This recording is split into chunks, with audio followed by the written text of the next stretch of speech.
सभी प्रभु प्रेमियों को मेरा प्यार भरा राधे राधे। इस वीडियो में हम बात करेंगे छठ मैया के पूजन की। 5 तारीख से प्रारंभ हो रहा ये छठ मैया का व्रत पूजन 4 दिवसीय ये व्रत रहता है और उत्सव रहता है। और इसमें यूपी बिहार और जगह जगह के सभी लोग जो देश विदेश में कहीं भी हैं वो सभी छठ मैया का बड़ा उत्सव के साथ में बड़े धूमधाम से बड़े मन से इस उत्सव को मनाते हैं। तो सबसे पहले तो मैं प्रिया कांजू से प्रार्थना करता हूं कि आप सबका ये व्रत निर्विघ्न पूर्ण हो और आप सबको सुख समृद्धि, जिस मनोरथ के साथ में सुख समृद्धि यश वैभव आपको सब प्राप्त हो, ऐसी प्रार्थना मैं ठाकुर जी से करता हूं।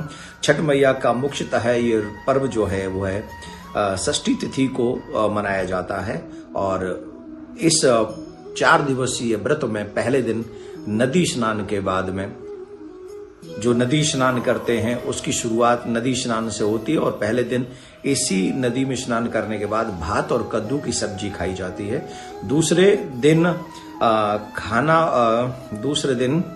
खरना होता है, जहां शाम को गुड़ की खीर बनाकर छठ मैया को भोग लगाकर उसका भोग लगाकर पहले छठी मैया को भोग लगाते हैं गुड़ की खीर का, फिर स्वयं उसको ग्रहण करते हैं। दूसरे दिन ये खरना कहा जाता है, जहां आप और सभी उस भोग को प्रसाद को ग्रहण करते हैं। मैया को भोग लगाया जाता है, पूरा परिवार प्रसाद ग्रहण करता है। तीसरे दिन छठ का पर्व मनाया जाता है, जिसमें अस्त होते हुए सूर्य को अर्घ्य दिया जाता है। छठ के चौथे यानी अंतिम दिन सप्तमी तिथि को उगते सूर्य को अर्घ्य देकर छठ पर्व समापन किया जाता है। यह सूर्यदेव और छठी मैया का पूर्णतः उत्सव माना जाता है कि देखो छठ मैया तो जो चाहे सो सुख समृद्धि हमें दे सकती हैं और सूर्य भगवान हमको आरोग्य प्रदान करते हैं, निरोगी काया को प्रदान करते हैं।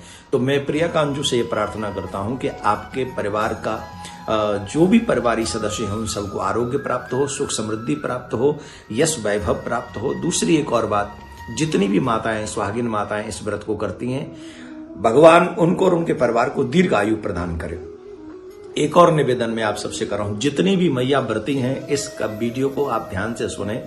आप सबसे निवेदन है, आज हमारे सनातनियों पर देश विदेश में ऐसा माहौल बना हुआ है जहां एक ऐसा संकट हम लोगों के जीवन में है जिसको हम लोग अभी देख नहीं पा रहे हैं। तो जब मैया का पूजन करने जाएं दूसरे दिन, तीसरे दिन, चौथे दिन, उस समय आप मां से प्रार्थना करें कि सनातन अवलंबियों के सारे संकट समाप्त हों।